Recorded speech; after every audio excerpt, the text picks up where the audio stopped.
Let's kick things off with a fact you might not think about often.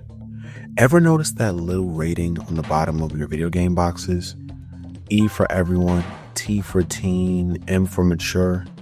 That's the ESRB, the Entertainment Software Rating Board, created to help parents decide if a game is suitable for their kids.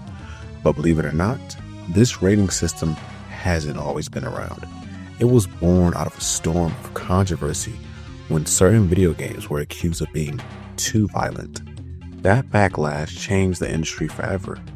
At the center of it all, a brutal fighting game that not only sparked debate, but also became the foundation for one of the greatest fighting franchises in gaming history. Welcome to episode 1 of the Mortal Kombat Takeover, hosted by the Retro Phantom.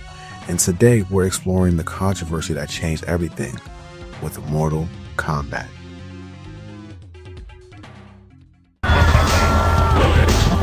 Finish her!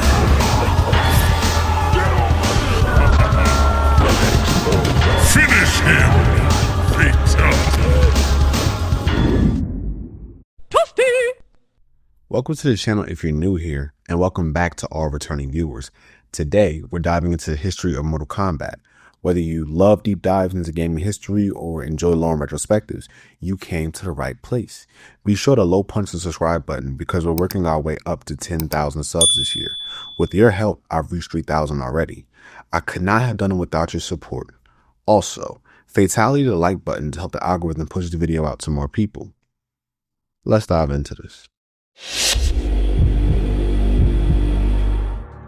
Since this is the first of many Mortal Kombat titles we'll be covering on the channel, we need to establish some solid groundwork to understand how this game came to be.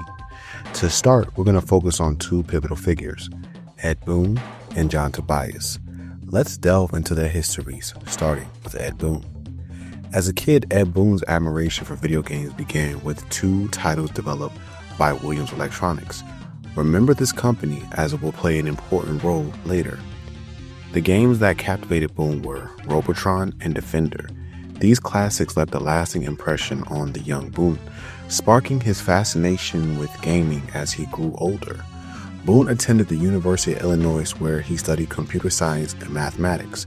Surprisingly, Boon didn't initially envision himself as a game developer, even though he was already honing his skills by designing games on his Atari 800. But fate had other plans. According to Boon, I studied computer science in college, but I still didn't expect to work on games for a living. I was designing little games at home on my Atari 800, and I thought that would be the extent of it. But then my resume happened to reach Williams right after college. At Williams, Boon started in the pinball department, where he contributed to over 20 titles, including Funhouse and Total Carnage. After 2 years, Williams opened a video game department, and it was here that Boon crossed paths with John Tobias. Now let's shift our focus to Tobias. Born on August 24, 1969 in Chicago, Illinois, Tobias developed a passion for drawing at a young age. Inspired by comics, he started by sketching iconic superheroes like Superman and Spider-Man. His journey into video games, however, was different from Boon's. Tobias's love for gaming began early thanks to his dad, as he explained. When I was about 7 years old, my dad bought a Pong racing game. From then on, I was a video game junkie. I played everything I could. I worked at a grocery store, carrying bags to earn quarters for the arcade. While John Tobias had deep admiration for video games, his true talent lay in art. He was so skilled that, while still in high school, he created the album cover for a compilation album featuring Chicago bands. After graduating, Tobias attended the American Academy of Art, majoring in illustration and studying figure drawing alongside computer graphics.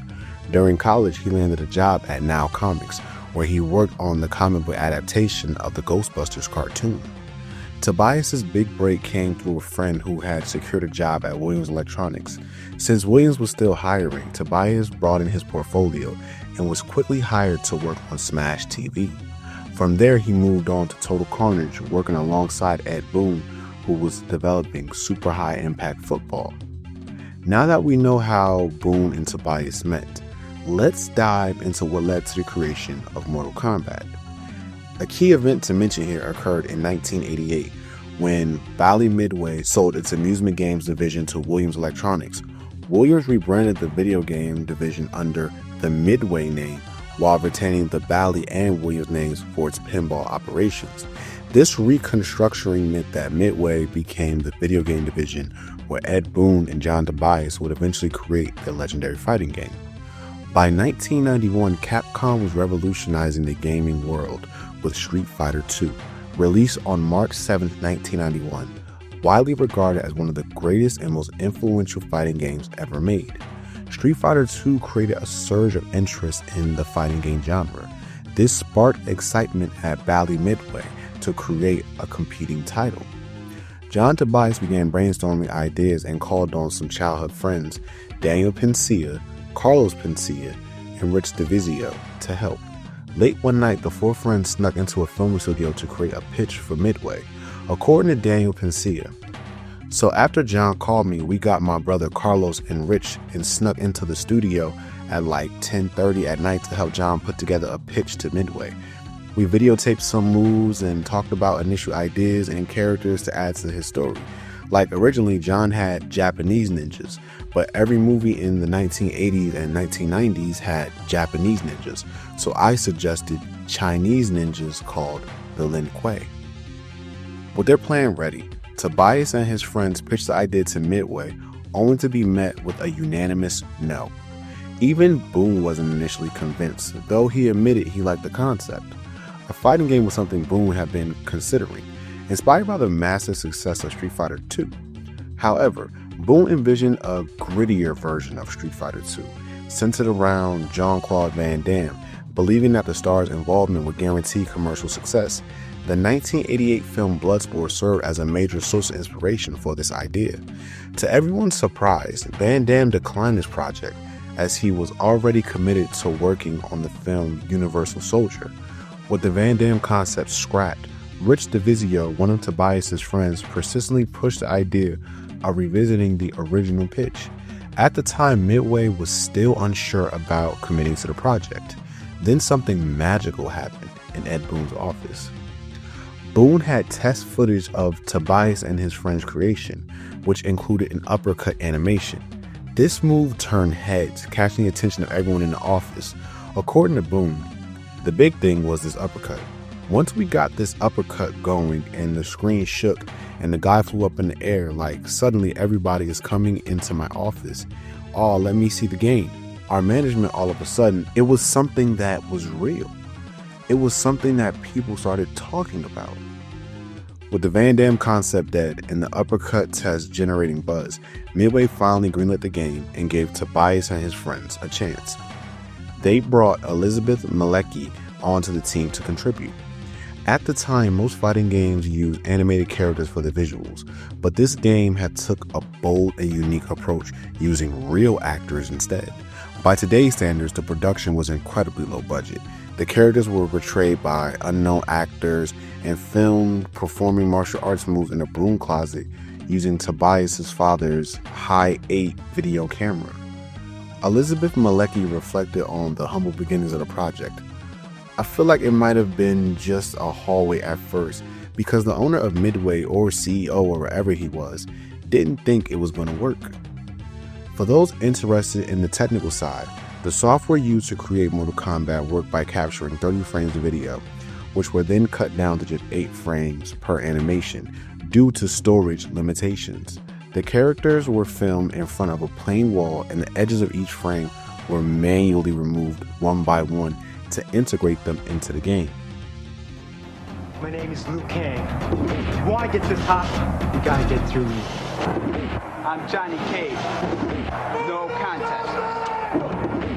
Ha! I'm Sonya Blade. If you hesitate, I'll take you down. My name is Daniel Pesina. I played Johnny Cage, Sub-Zero, Scorpion, and also the bonus character Reptile. I have a black belt in Judo. Also, I have Black Sash in Kung Fu, 7-star praying mantis, and also a Black Sash in Wushu. My name is Ho Sung Pak. I am an actor in real life. I play a character named Liu Kang, and Liu Kang is a Shaolin monk and his sole purpose is to defeat Shang Tsung, which ironically the character I also played, Shang Tsung. I've been in the Turtle films, and I'm filming right now in Hong Kong with Jackie Chan. My real name is Liz Malecki. They needed a female martial artist on the last minute, and because I had been a dancer, I was able to pick up certain elements very quickly. What happens is we take each character individually and we videotape them. And we take the videotape, cut out the character, feed it into a computer. And that way, when you play in Mortal Kombat, you really are the character and you really are doing the moves. And remember, Mortal Kombat is totally true to life. Or is that death? When it came time to naming the game, Tobias Boone and their inner team at Midway brainstormed several options. Among the names considered were Kumite, Dragon Attack, and Death Blow. Initially, they settled on Mortal Kombat with a C, but trademark issues forced them to rethink the name. That's when they decided to spell it with a K, giving it the now iconic title, Mortal Kombat. After just 10 months of development, Mortal Kombat launched in arcades in August 1992. It became a sensation, and on September 13th, 1993, dubbed Mortal Monday, the game made its home console debut.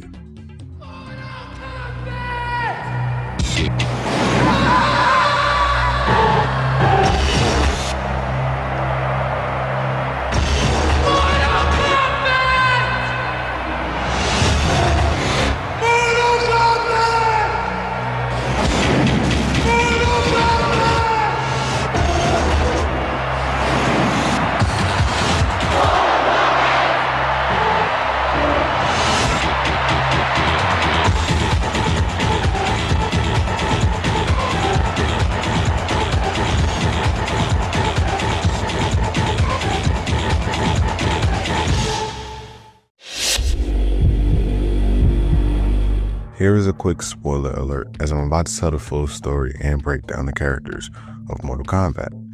Now, if you're not a fan of spoilers, please advance this video to the gameplay overview section as seen on the timeline below. Let's dive into this. So I gather as much information about the story behind the first Mortal Kombat from both the video game and the Midway comic book released in 1992 as it's known to be canon. Centuries ago, an elder god created a tournament where the strongest warriors would fight. This tournament was called Mortal Kombat. Long before the events of the first game, a sorcerer named Shang Tsung entered the tournament and claimed the title of Grand Champion. However, Shang Tsung had a dark secret. He was cursed by the gods to age rapidly. So as to keep young, he needed to steal the souls from whom he defeats. And for many years, undefeated, Shang Tsung remained in his position until Earthrealm brought a noble Shaolin monk named Kung Lao into the world and finally ended it. With Kung Lao as the crowned champion of Earthrealm, Shang Tsung immediately set to plotting the darkness. Upon the death of one of the tournament's Grand Masters, Shang Tsung returned, older and weaker. This time he had a plan. Instead of fighting himself, he would employ a formidable enforcer, a four-armed monstrosity by the name of Goro. Goro not only was able to beat the great Kung Lao, but even deleted him, leaving Earthrealm championless. Centuries later, the Shaolin Temple, home of the great Kung Lao, had chosen a new champion to represent Earthrealm in this new tournament. His name was Liu Kang, a 24-year-old monk and fisherman. Stepping into his role, Liu Kang vowed to reclaim the tournament and restore honor back to Earthrealm. 2 weeks later, another fighter joins the ranks of Earthrealm's competitors. This contestant was none other than Johnny Cage, a martial arts movie star. Against the wishes of his agents, Johnny views the tournament as a simple 2-week escapade, a chance to prove himself and boost his credibility. A boat gets ready to leave for Shang Tsung's temple where the Mortal Kombat tournament will take place. Not far from the boarding dock, yet another contestant dramatically enters the scene via high-speed chase. This is Kano, a member of the infamous Black Dragon Gang. His purpose to infiltrate the tournament and plunder Shang Tsung's temple. As Kano leaps from his getaway jeep onto the vehicle pursuing him, Special Forces officer Sonya Blade gives chase. While ordering her team to track down the other Black Dragon members, Sonya is determined to take Kano down personally. With her partner, Jake, Sonya encounters Kano's distraction, a line of explosive barrels that serve as a good enough diversion for Kano to make his getaway and jump aboard the boat. Not one to let them get away, Sonya summons a speedster boat to pursue him. Meanwhile, deep in the mountainous countryside of rural Japan, a very serious meeting is taking place as Shang Tsung and Raiden, the Thunder God of Earthrealm, meet. Shang Tsung tries to strong-arm Raiden to join the tournament. Raiden, unfazed, accepts and threatens that anyone who gets in his way will be destroyed. Meanwhile, back on the boat, Kano and his thugs start causing trouble. Kano then strikes at Johnny Cage to antagonize him, and he strikes back as their fight quickly yields the signature move, the Shadow Kick delivered straight to the face of Kano. Meanwhile, Liu Kang faces Kano's thugs using his equally memorable flying kick. Liu Kang gives Johnny some sage advice about the tournament, and the two fighters start to develop a bond built on mutual respect and friendliness as they prepare for the trials ahead. Above the noise on the boat, two ninjas watch from the shadows, Sub-Zero of the Lin Kuei and Scorpion. Their rivalry takes center stage in this entry, as we learn of his dark origins. 2 years prior to the tournament, Sub-Zero had deleted Scorpion on an assignment from the Lin Kuei. Now, Scorpion has found a way to come back from the dead from revenge. The two face off, and Sub-Zero is clearly in a daze at the sight of one of his victims return from beyond the grave. Rather than attacking him immediately, Scorpion pledges to delete him in the tournament. The boats arrive ashore at daybreak as the sun rises over the island belonging to Shang Tsung. Shang Tsung himself welcomes his competitors and introduces a surprising new entry, Sonya Blade. As previously noted, Sonya was chasing Kano across the water in a speeder boat. Unbeknownst to her, she and her cohorts were set upon and taken hostage out of the water. Shang Tsung gives her an ultimatum. In a true villainous fashion, enter the tournament or her comrades will be deleted. She has little choice but to enter the tournament. Thus, the fight to the death battles of Mortal Kombat begin. Through most of the action in the tournament, Liu Kang emerges as the champion of the Shaolin Temple. He defeats the reigning champion Goro in their epic fight for the right to challenge Shang Tsung himself. Their final battle is intense, but Liu Kang secures a restoration of honor to the Shaolin monks and the assurance of Earthrealm safety for the time being, thus bringing an end to the story of the first Mortal Kombat. Now that we've covered the backstory and the storyline of Mortal Kombat, let's dive into the characters. We'll analyze their motivations and explore their endings. If you're like me, your familiarity with the story might stem from more later entries in the series. However, for this video and every installment in the Mortal Kombat Takeover, I'll stick to the character's background and narratives as presented in the covered game and its comic book adaptation. Of course, as we move on through the series, if certain details get retconned in later titles, I'll make sure to address those changes when we get there. With that said, let's break down this roster. Okay, let's start with Johnny Cage. You might recall from the background section of this video, Mortal Kombat was originally inspired by Jean-Claude Van Damme's Bloodsport. Midway couldn't get Van Damme, so they did the next best thing. They made a character based on him. Voila, Johnny Cage. In fact, Johnny's outfit in the first Mortal Kombat closely resembles the gear Van Damme wore during the final fight in Bloodsport. Even Johnny's infamous split punch, the Nutcracker, feels like a nod to Van Damme's signature moves. Now, let's look deeper into his character and ending. Johnny Cage is an overconfident martial arts actor who, instead of reading the script for his next movie, joins the Mortal Kombat tournament to prove his skills. He has this air of arrogance, like he's above everybody else. This is reflected in the comic book accompanying it, where he smugly assumes nobody would dare hit him because, in his words, everyone loves him. This overconfidence is first put in check early in the tournament as Kano incites a random fight with Johnny on the boat. It's here that Cage is judged harshly by those around him, and isn't until he and Liu Kang team up to defeat Kano and his goons that we see a hint of humility in Johnny. Now, before we delve into his ending, each and every playable character in Mortal Kombat has an ending, but not all of them are considered canon. Now, let's talk about Johnny's. In his ending, Johnny Cage returns to Hollywood as the Grand Champion. His victory inspires the film titled Mortal Kombat the Movie. Ironically, his victory doesn't bring him any personal development. He stays that overconfident movie star which we've known since the beginning of the game. Ironically, it's hilarious and intriguing that one of the protagonists does not get to learn a single lesson in the process. The Cage story is full of ego, action, and lots of ironic settings for his character. Now, we have Kano. His unmistakable cybernetic eye was pulled from Arnold Schwarzenegger's The Terminator after his synthetic skin is peeled away to reveal the mechanical eye of the Terminator during Terminator 2 Judgment Day. From the action comment that followed, we will find that he was a common criminal and was one of the leaders of an evil gang called the Black Dragon. His reasons for entering the Mortal Kombat tournament are less than altruistic. He only wants to steal the treasure from Shang Tsung's temple. Though without question a villain within the context of the story, Kano does have one humorous moment where he requests an autograph from Johnny Cage before promptly attacking him. As far as his ending is concerned, Kano represents perhaps the darkest possible outcome within the game. In his ending, after he wins, the Black Dragon gang becomes an extremely powerful and influential gang throughout all realms. According to his ending text, their reign will end in anarchy and death. This basically cements Kano's victory as a doomsday scenario and further cements his status as one of the most despicable characters within the game. All in all, Kano is the ultimate low-life, greedy, ruthless, self-serving animal. His very participation in the tournament serves as a witness to the depths of his underworld connections.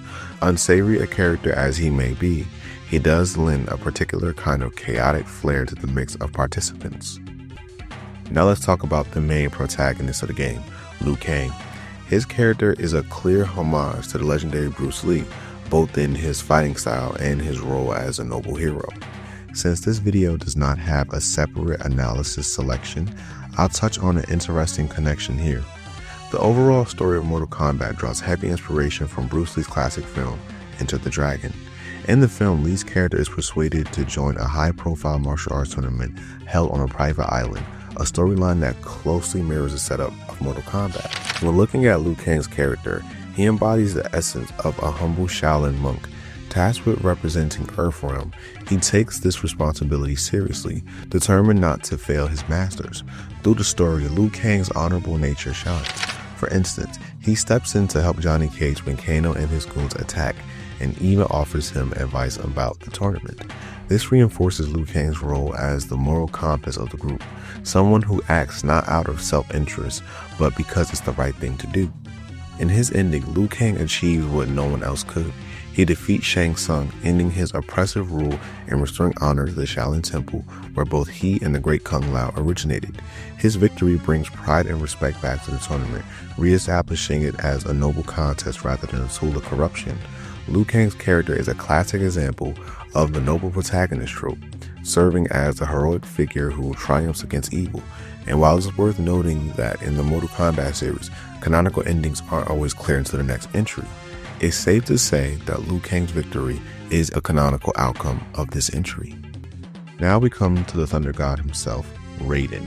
What you might not realize is that Raiden's name and god status are direct inspiration from the Japanese Thunder God, Raiden, otherwise known as Raiden-sama. If you ever wonder why his name was spelled R-A-Y-D-E-N in the original game instead of R-A-I-D-E-N, it was actually done on purpose. Acclaim, the publisher, changed this to avoid any potential copyright conflict with Raiden, a Temco shoot-'em-up. In an interesting twist, Ed Boon had vividly opposed this, but it stuck for various versions of the game.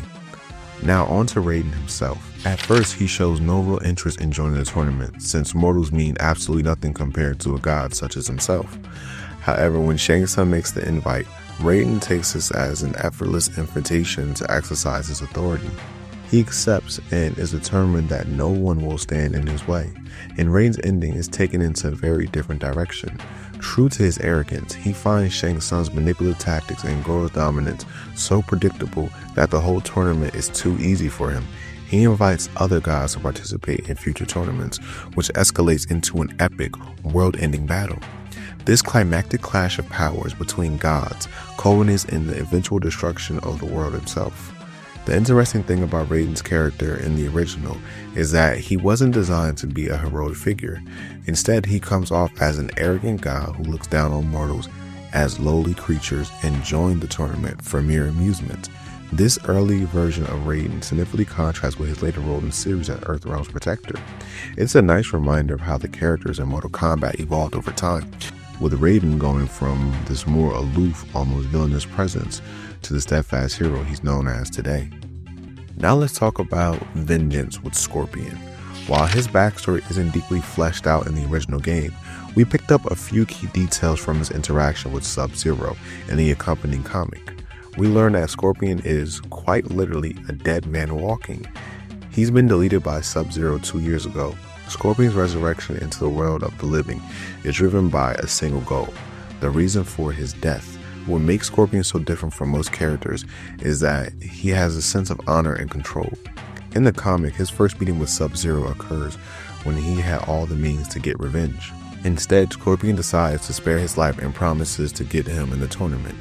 It was one important moment because Scorpion was not just a vengeful spirit, but also a man who, despite all the circumstances, could not betray his personal code of ethics by acting as some senseless murderer. From in-game lore, we learn also that the death of Scorpion left a family behind, a wife and a child that were taken from him after Sub-Zero extinguished his life. Another tragic detail pertaining to the character of Scorpion is that his drive for vengeance entails profound personal loss. During Scorpion's ending, he completes his mission, defeating Sub-Zero, thus becoming the Grand Champion. His victory is bittersweet. He will never see his family again and instead is doomed to continue as a cursed soul, destined to carry the pain of his tragic demise. Scorpion's story is compelling because it makes him much more than some vengeance-driven warrior. Behind the flames and single-minded, determined to get Sub-Zero, he's a man with a heart, a man devastated by the loss of his family. His story reminds us, as the saying goes, revenge is a dish best served cold. Now we turn to Lieutenant Sonya Blade, a distinguished member of the elite U.S. Special Forces unit and preliminary police force. Unlike most of the other combatants, she is in the tournament not out of choice, but out of necessity. Sonya is portrayed as a no-nonsense, hard-as-nails enforcement that never seems to stop until the criminal has been apprehended, most specifically, Kano of the Black Dragon Gang. Sonya's mission on the island where Shang Tsung's headquarters are starts off with a car chase in which she is hot on Kano's tail. Her determination is reflected as she goes so far as to pursue him via speedboat onto the grounds of the tournament. However, things took an unexpected turn for her when she got captured by the forces of Shang Tsung. Well, since that happened, the question of participation in the tournament is no longer just one of capturing Kano, but of fighting for the lives of her comrades who became hostages. In her ending, Sonya triumphs and wins the tournament. Her triumph leads to the release of her fellow officers and the ultimate dismantling of the Black Dragon organization. This resolution shows that Sonya has a very strong sense of honor and duty as she fulfills her mission and brings justice in the process. Finally, we have the last character that can be played in this game, Sub-Zero. His identity is not revealed in this game, but from his costume, which bears specific insignias, it is apparent that he belongs to the Lin Kuei, a fabled clan of Chinese ninjas.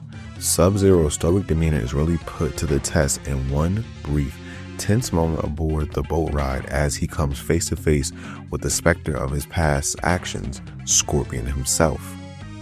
In his ending, Sub-Zero claims the title of Grand Champion and disappears back into the shadows, mission complete. Unlike others who have entered the tournament for reasons of honor or revenge, Sub-Zero has strictly professional motivations for entering the tournament: the deletion of Shang Tsung. Hired by one of Tsung's wealthy enemies, Sub-Zero was promised a hefty sum of money for eliminating the sorcerer. Having accomplished the task at hand, Sub-Zero intends to collect his fortune and retire from his life as a contract assassin. In this game, Sub-Zero is characterized by his cold pragmatism. He does not invest in anything personally, but has a mission and reward for himself. His story has painted him as a character who does not think of anything but for profit, rarely considering the wider ramifications of his actions. Now, let's look at some bosses of the game. First is Goro. Different from the rest of the Mortal Kombat cast, Goro is the only one not to be human, designed instead through a process of stop-motion animation. According to Mortal Kombat lore, Goro is a 2,000-year-old half-human, half-dragon warrior. He has been an undefeated champion of Mortal Kombat, having started his reign 500 years prior to the first game by defeating the Great Kung Lao. For this injury, Goro serves more of a purpose than being deeply fleshed out. He is an impassable barrier for the players and a dedicated piece for Shang Tsung. Now we make our way to Shang Tsung. He is the game's sorcerer and main antagonist. Shang Tsung's character was founded upon a very tragic kind of curse, rapidly aging, having his only form of substance in consuming other souls. This gives great depth into his motives in being a villain, since he will be more motivated towards his need to survive and search for eternity rather than looking for power over anyone else. Throughout the game and comic, Shang Tsung has been able to show quite a lot of power and influence, creating chaos and corruption within the tournament. He even manipulates the Thunder God Raiden into joining the tournament, a sign of his cunning and strategic mind. His power set is also impressive in that he can change into any fighter at will, mimicking their abilities, from Goro's brute strength to Raiden's thunderous attack. What's interesting, however, is that if you recall earlier when I talked about Liu Kang, one of the mentioned sources of inspiration was indeed Enter the Dragon. Incidentally, the design for Shang Tsung's courtyard arena is directly inspired by a courtyard featured in the Bruce Lee film Enter the Dragon, reinforcing the game's cinematic influences.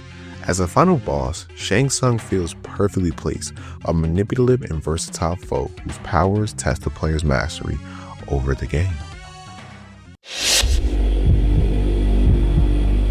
Now, let's talk about the gameplay. In this game, it's a 1v1 fighting format with 7 playable characters. There's mainly an arcade kind of tower you go up by fighting. In between, there's a minigame, Test Your Might, in which you might quickly mash buttons to gather strength and smash through whatever object gets in your way. The tower is divided into 3 sections, 7 single fights, 3 endurance matches, and then 2 boss battles.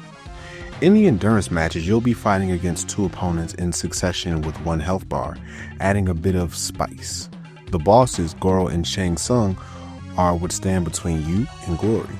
One unique element is the mirror match, which pits you against a doppelganger of your selected character. As poetically as it says in the manual, the mirror match, where each warrior must face possibility, is his greatest foe, a doppelganger possessing all of his looks, strength, speed, and skill. In order to defeat him, a warrior must demonstrate the one attribute that his doppelganger lacks: wisdom. Upon winning the tournament with your chosen warrior, you receive a special ending that showcases how life was after they won the tournament. One of the most exciting secrets in Mortal Kombat is the hidden fight against a mysterious green ninja, Reptile. Occasionally during gameplay, Reptile will leap onto the screen and challenge the player, dropping cryptic hints about how to find him. Unlocking this fight is no small feat. It's a true test of skill and timing. To face Reptile, you need to make it to the pit stage. Watch for a shadow that flies across the moon during the fight, a visual cue that sets the stage for the challenge. From there, the conditions get intense. You must win the match with a double flawless victory, avoid using the block button entirely, and finish the fight with a fatality. If you pull this off, you'll be greeted with the message, "You have found me, now prove yourself." You'll then be teleported to the bottom of the pit to face Reptile in combat. Defeating him not only gets you bragging rights, but also rewards with a staggering 10 million points. This is the ultimate secret of the game and one of the biggest flexes for any Mortal Kombat player. The control scheme is straightforward yet effective. Players use an 8-directional joystick and 5 buttons: high punch, low punch, high kick, low kick, and block. The game introduces an innovative feature where your attacks vary based on your distance from the opponent, adding a layer of strategy to combat. Mortal Kombat is legendary for its graphic violence and the introduction of fatalities, or gruesome finishing moves executed at the end of a match. On the pit stage, there's an additional fatality where you can uppercut your opponent off the bridge, sending them plummeting to the spikes below. It's an iconic moment and satisfying way to assert dominance. Finally, here's one last secret for those daring enough to explore every corner of this game. Mortal Kombat includes a hidden cheat menu that allows you to enable various flags, such as infinite credits, one-hit kills, and even additional hints for finding Reptile. It's a fun way to play on the edge and experiment with the game's mechanics. Okay, bear with me, this game has many ports and we're going to go through each. On a legendary day known as Mortal Monday, 4 ports dropped on September 13th, 1993. They were the Super Nintendo, Sega Genesis, Game Gear, and Game Boy. We're going to start with the Super Nintendo. This version of the game stood out from the rest, particularly during the era of Mortal Monday, as Mortal Kombat was embroiled into a string of controversies over its graphic violence, a topic we'll dive into during the reception section of this video. Due to the uproar surrounding the game's intense violence, Nintendo implemented significant changes to align with their family-friendly policies. Most notably, blood was swapped out for sweat, and infamous fatalities were heavily altered. For example, Johnny Cage's head-ripping uppercut was replaced with a less shocking move, a simple kick to the chest.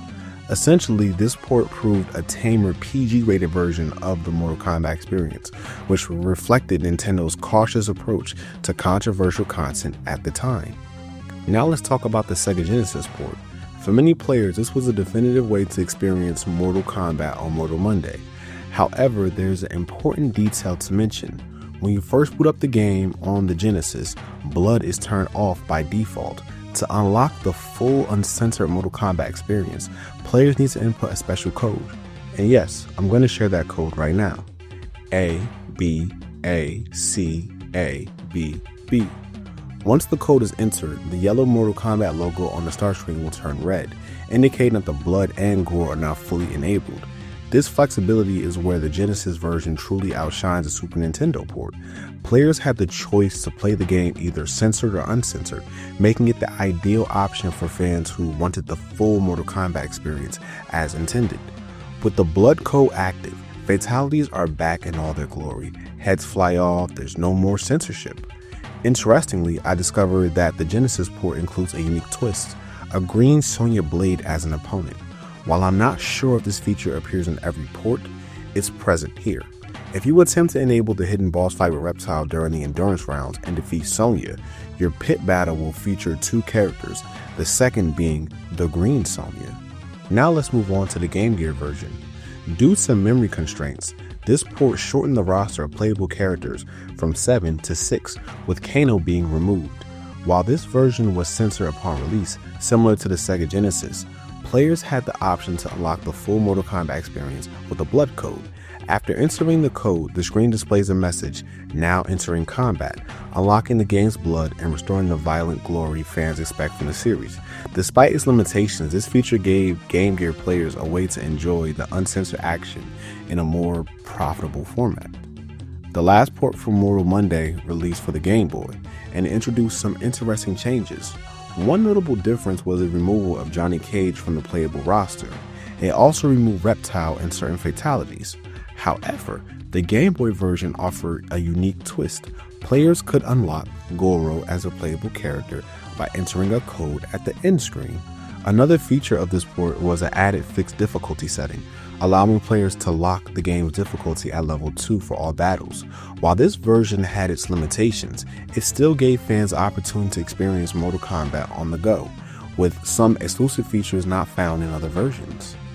Moving on to the DOS port that was released in late 1993. The DOS port of Mortal Kombat is widely regarded as one of the most faithful home versions of the arcade original. Every frame of animation, blood splatter, and gruesome fatality was meticulously recreated, making it visually stunning for PC gamers at the time. The sound design, too, mirrored the arcade experience with all the grunts, screams, and iconic announcements intact. However, the game suffered from awkward keyboard controls, which made pulling off special moves difficult without a compatible controller. Despite this, the game retained the brutal, fast-paced gameplay of the arcade version and included all the stages, matches, and even the secret reptile fight. For PC players with a good setup, this port provided an arcade-perfect experience right at home. The other PC port is the Amiga that dropped in 1994, exclusively for European audiences, with the graphics mirroring the Sega Genesis port. Now on to the Sega CD port of Mortal Kombat. This version improved upon the Sega Genesis, released by adding more frames of animation, making characters' movements smoother and more lifelike. Punches and kicks felt more fluid, and Sub-Zero finally had his unique stance instead of sharing it with Scorpion. However, the Sega CD's limited color palette resulted in grainy and washed out visuals, making characters and stages less vibrant. While the graphics didn't live up to the arcade quality, the audio fared much better with music directly sampled from the arcade version, enhancing the atmosphere of each fight.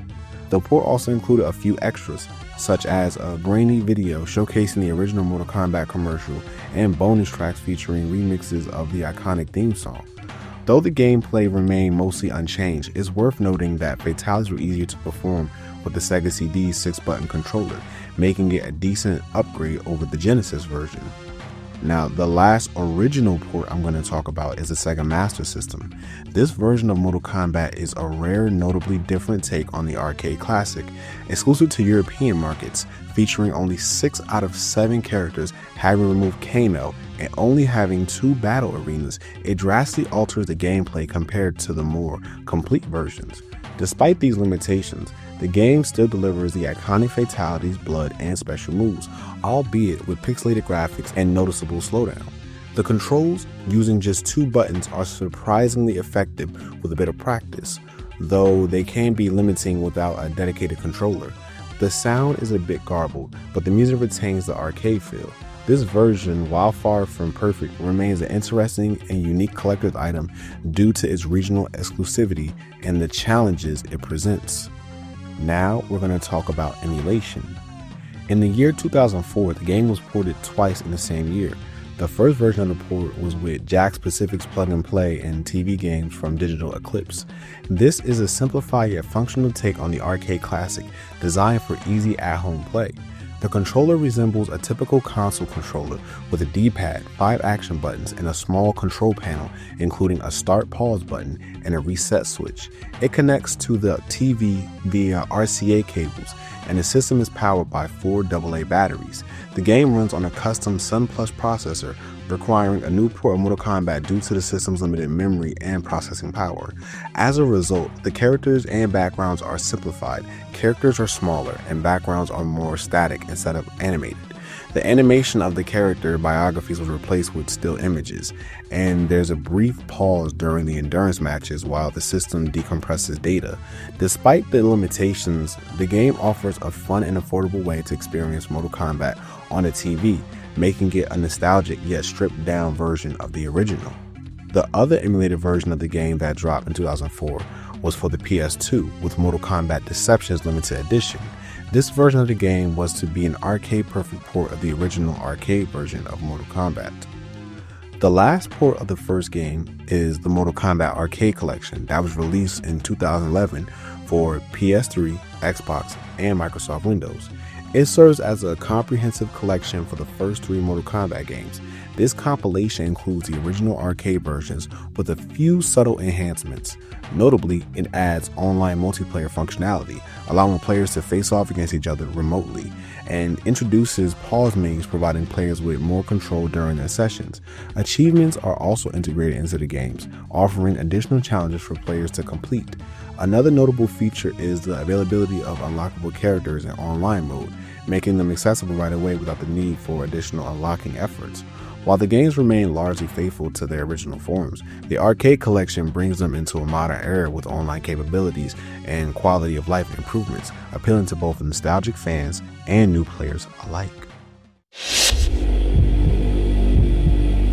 So now let's check out a few important points: how critics felt about the game, how gamers felt about the game, and most importantly, how Congress felt about the game. When Mortal Kombat released in 1992, it became a cultural phenomenon that left an undeniable mark on the video game industry.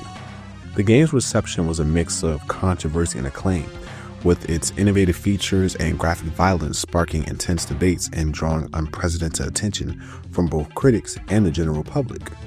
Critics praised Mortal Kombat for its groundbreaking elements, particularly its use of digitalized characters based on real actors, which set it apart from other fighting games of the era.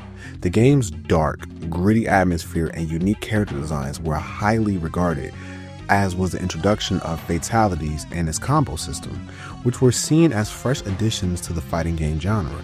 These innovative features help establish Mortal Kombat as a distinct and compelling alternative to other popular fighting games like Street Fighter II. However, the game was not without its critics. Some reviewers pointed out the flaws in the gameplay mechanics, finding the controls less smooth and the combos less fluid compared to contemporaries like Street Fighter II. The game's difficulty spikes, especially in later stages, were also a point of contention for some players. Despite these criticisms, the game's overall impact and popularity overshadowed these concerns. The game's success was undeniable. Mortal Kombat generated over $300,000 from arcade cabinets alone in 1993, which was monumental at the time. The home console version sold 3 million copies within 3 weeks of its release, quickly becoming the best-selling game for both the Sega Genesis and Super Nintendo. This commercial success laid the foundation for what would become a billion-dollar franchise, spawning numerous sequels, spin-offs, films, and other media. Now, let's move on to the gamers. For many, what changed their reception was how these games were played on different platforms. A lot of charm for these games is the authenticity of an arcade experience, specifically in their home console iterations. Graphics, while often simplified from the original arcade releases, still retain the iconic look and feel of said games. Many fans appreciated that, despite some technical limitations, the ports preserved the essence of Mortal Kombat: fast combat, unique characters, and of course, fatalities. These were seen as high key points for people who enjoyed the challenge and intensity of the game. However, players also had their fair share of criticisms, primarily revolving around the limitations of the hardware and the adjustments made to accommodate it. For instance, in the case of the Master Port, gamers were also quick to note missing content like the absence of Kano as a playable character and the general lack of stages that made it a lesser experience compared to other versions. Smaller character sizes in some versions, along with some static backgrounds, also became a point of contention. Visual simplifications, while making the gameplay function, were almost invariably considered a step backward from the dynamic and immersive atmosphere of the arcade version. Another very divisive aspect of the game was its controls on various systems. For example, the Master System had more restricted controls due to only having 2 buttons for a fighting game. This felt weird to some gamers. That frustrated the players who had experience with more developed control systems, considering complex moves and fatalities in the Mortal Kombat games. On the other hand, for a select few, this aberrant challenge to adapt to such a limited control system is a unique experience and offers a new perspective on the Mortal Kombat series. The plug-and-play TV games version introduced another layer of curiosity for gamers, as it provided a unique low-cost way to access the classic Mortal Kombat experience. Fans were intrigued by the idea of plugging in a controller directly into the TV, reminiscent of the simpler gaming days. This version also raised some criticism due to its limitations, from the graphics to the smallness of characters and lack of parallax scrolling backgrounds. For many collectors, though, along with casual players, the idea of playing a classic Mortal Kombat game from within a plug-and-play device was worth it for nostalgic reasons alone. Now, let's talk about the controversy. In 1992, the release of this game sparked a significant controversy that will reshape the gaming industry. The game's realistic digitalized graphics and unprecedented level of violence, particularly its infamous fatalities, shocked parents, politicians, and media watchdogs alike. Here it is behind me. It's called Mortal Kombat, and we're going to talk to Aaron Brandis here about the game. Aaron, how does it work? Well, basically, you pick a couple characters, you do maneuvers on the joysticks and buttons, you do moves, and then what are you trying to get to? Fatalities? Nah, there's a master guy you gotta beat at the end. Fatalities are just what happens if you're really brutal to your opponent. You get an opponent, you can rip off his head or something like that. Sounds like a pretty thrilling game, and this is the kind of violence that critics are pretty worried about. Cold-blooded murder is making Mortal Kombat the most popular video game in history. Kids relish their victory and their bloody choice. Should they pull out their opponent's heart, or simply rip his head off just to see his spinal cord dangle in a pool of blood? How do you feel about cutting his head off? After a $10 million advertising campaign, Mortal Kombat, debuting in home video today, is expected to sell 2 million copies at $50 a pop. A horrifying possibility for parents who can't believe the game makers are fantasizing about decapitation and murder. I don't think they'll have this at home, no. You don't think so? A little bit too violent. You look a little startled. Yeah, it's a little too violent, I think. That's pretty bad. That's just plain gross. Furthermore, advanced technology allows digitized video of real martial arts actors, making the action look real and not as cartoony. In fact, Mortal Kombat so shocked the managers at a nationwide arcade chain that they tried a sanitized version of the game. Instead of chopping the opponent's head off, he simply disappears. Sales dropped 40%. They came up and said, what'd you do to the game? It's no fun anymore. Kids are saying chill out to worried parents. I think TV personally influences more than a video game. A video game is a video game. The bottom line, parents wonder if kids can separate fantasy from the real thing. Wait until they get out in a situation where they're fighting, and then they'll think about this and try to make it real. But you know, game makers are saying that games are going to become more visually violent and more sexually violent as adults buy more video games. I mean, it's a big money market, $50 to $60 a pop. Plus, some of the critics say, or they at least concede, that parents have to be there in order to pay for the game, so at least there's some discretion there. And game makers are also talking about a new rating system similar to the movies. We'll see what happens. I'm Carol Lynn reporting live from Northridge. Back to you. All right. In 1993, the controversy reached a boiling point when United States Senators Joe Lieberman and Herb Kohl held congressional hearings on video game violence. Mortal Kombat, along with games like Night Trap, was at the center of these discussions. During the hearings, lawmakers showed clips from the game to illustrate their concerns about its graphic content and potential impact on children. The game's realistic depiction of blood and gore, especially the ability to rip out an opponent's spine, was particularly alarming to critics.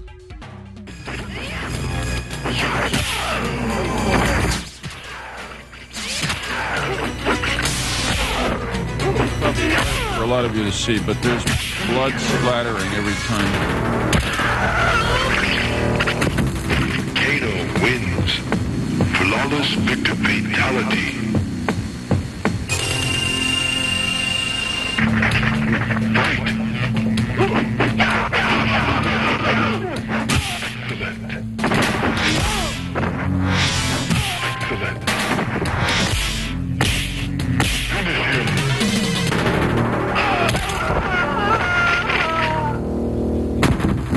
Sub-Zero win fatality.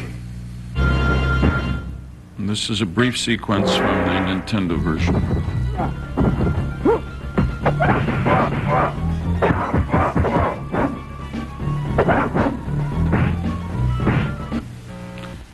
Now, the difference there, as you can see, is that that version does not have the finishing sequences, the death sequences, and in fact, instead of red blood spurting out, there's some other liquid, but it doesn't look like blood. The controversy surrounding Mortal Kombat led to intense debates about the regulation of video game content. It played a crucial role in the creation of the Entertainment Software Rating Board, ESRB, in 1994, a self-regulatory organization that assigns age and content ratings to video games. This move was the industry's attempt to avoid government regulation and provide parents with information to make informed decisions about the games their children play. The focus was on video games, amid complaints that some of them promote the very thing that most people are trying to prevent. Video game manufacturers today issued something of a preemptive strike aimed at keeping violent and sexual images away from kids. NBC's John Cochran now. The makers of some video games promote them as a way that guys can show how tough they are. But today, the game makers themselves blinked. Under pressure from an angry Congress and angrier parents, game makers offered a new rating system. GA for general audiences, all ages. MA13, okay for teens, but not younger kids. And MA17 for 17-year-olds and older. The timing of the peace offering was no accident.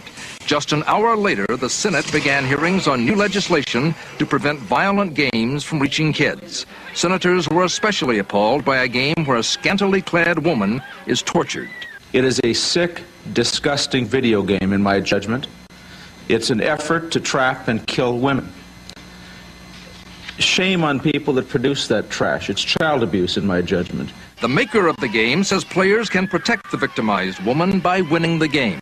Your job as the player is to identify the villains and to trap them. Game makers admit ratings won't work unless stores and arcades enforce the new rules. We can sit here all day and talk about morals, but the reality of the business world out there, and unfortunately in many cases, is driven by economics. Some makers say playing games with simulated violence may actually help some teenagers who can release pent-up feelings, a theory other witnesses disputed. How would you like to have a teenage daughter go out on a date with someone who's just watched or played 3 hours of that game? Not much, said the senators, who vowed to press ahead with tough legislation unless the $6 billion a year video game industry cleans up its act soon. John Cochran, NBC News, Washington.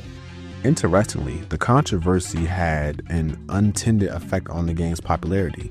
The media attention and public outcry only served to increase interest in Mortal Kombat, especially among teens and young adults. In 1993, the game generated over $300,000 from arcade cabinets alone, and the home console version sold 3 million copies within the first few weeks of its release. This commercial success laid the foundation for what would become a billion-dollar franchise. The Mortal Kombat controversy also highlighted the intense rivalry between Nintendo and Sega. While Sega released a more faithful version of the game with blood intact, accessible through a code though, Nintendo initially chose to censor the version, replacing blood with sweat. This decision backfired as gamers overwhelmingly preferred the more violent Sega version. The incident forced Nintendo to reconsider its strict content policies for future releases. Today, the original Mortal Kombat's violence may seem tame compared to modern games, but its impact on the industry and popular culture remains significant. It pushed boundaries, sparked important discussions about violence in the media, and ultimately led to the creation of the rating system that continues to inform consumers about video game content to this day. Overall, Ed Boon and John Tobias created some authentic magic. Yep, and some of that was blood flying there. Now with us tonight is the creator of the Mortal Kombat videos, Ed Boon, who's sitting right next to me, and John Tobias. Gentlemen, welcome. Thank you. You know, as these things evolve, parents are getting a bit concerned because they get more and more graphic, and they are accusing you, or at least other critics as well, that you're marketing gratuitous violence with real no end in sight. I mean, the games do nothing except sit there and you watch people die. Are you? Absolutely not. I mean, what we provide is a form of entertainment in the form of a video game. The violent aspect of the video game is a minor aspect in the overall scheme of the game itself. The players, I think, are aware of that. We're aware of that. Maybe somebody looking on the outside, unfamiliar with the game itself. What do kids learn, Mr. Boone, out of this? What do they learn? There's no learning value. It's just like any other form of entertainment. There's just you go there to have fun, and you go there to play the game. Most of the people who critics of the game haven't even played the game, and they don't realize that exactly what points of the game there's violent aspects of it. We see kids looking at violent, increasingly violent movies. They see a lot of violence in the news. They see a lot of violence on TV. Why do they need more of it? I mean, are you concerned at all that they're being overexposed to violence, with perhaps the idea or the residual effect being that they become desensitized to watching people die because all they have to do is push a button and it starts again?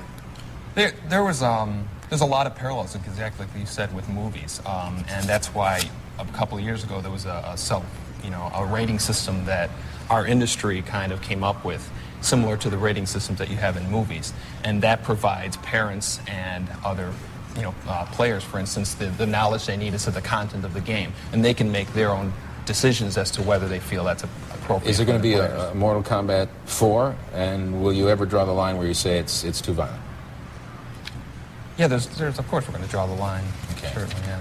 All right, Mr. Boone, Mr. Tobias, you're very young guys, huh? Thank you. All right. All right, let's dive into this. Here is my honest, unfiltered take on Mortal Kombat. I've played this game countless times, with my first experience being through the arcade collection on the PS3, which I gotta say was a blast. What I love about this game is how great it is for single player, but it really shines when you're playing with a friend. There's nothing like going head to head for some epic fun. Is it perfect? No, not at all. But is it nostalgic? Absolutely 100%. Given this is only the first installment in the Mortal Kombat series, the focus here is clearly on the gameplay, with the story still in its early stages, and that's what I appreciate most about it. What stands out to me is how this game captures the spirit of its time. If you've seen my GTA Retrospective, You know, I talked about how controversy drives people, and when you look at Mortal Kombat, it's clear that controversy is at the heart of it too.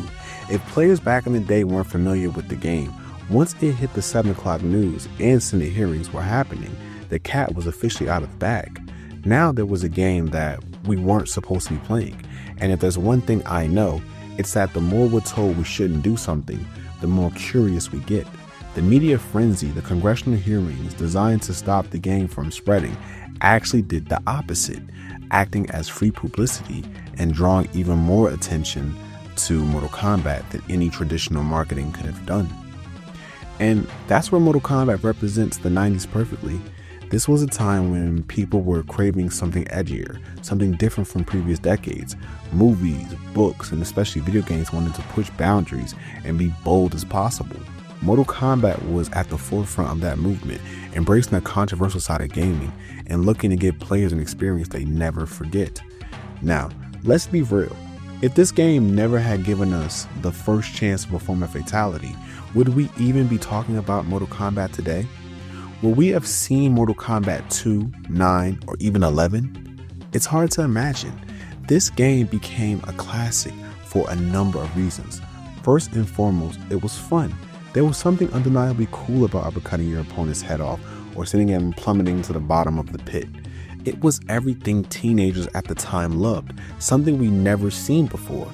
But beyond the thrill of that gameplay, Mortal Kombat also changed the landscape of gaming in many ways that still affect us today. Because of this game, kids can't just walk into a GameStop with $60 they saved up to buy Metal Gear Solid 5 Ground Zeroes without a parent's permission. Trust me, I've got a story about that one, and I'll share it with you guys one day on this channel. But the point is, the restrictions that were put in place after Mortal Kombat hit the scene changed the way we experience games. It made it harder for minors to access mature content, and while that's a pain sometimes, it was a necessary shift that altered the gaming industry for good. As frustrating as these limits can be, they played a big part in shaping how we game today. Mortal Kombat didn't just leave its mark, it redefined what a video game could be, making it not just a classic, but one of the most important games in history. If you made it to the end of this video, first off, thank you. I really appreciate you sticking around. Also, if you haven't already, please hit that like button so others can find and enjoy this Mortal Kombat retrospective. We got about 13 more Mortal Kombat videos coming your way this year. The next one will be dropping in 2 weeks. I need to dive a bit deeper into some research to bring you more in-depth content. So definitely make sure you subscribe to the channel so you won't miss out on the next entry. This is the Retro Phantom, signing out.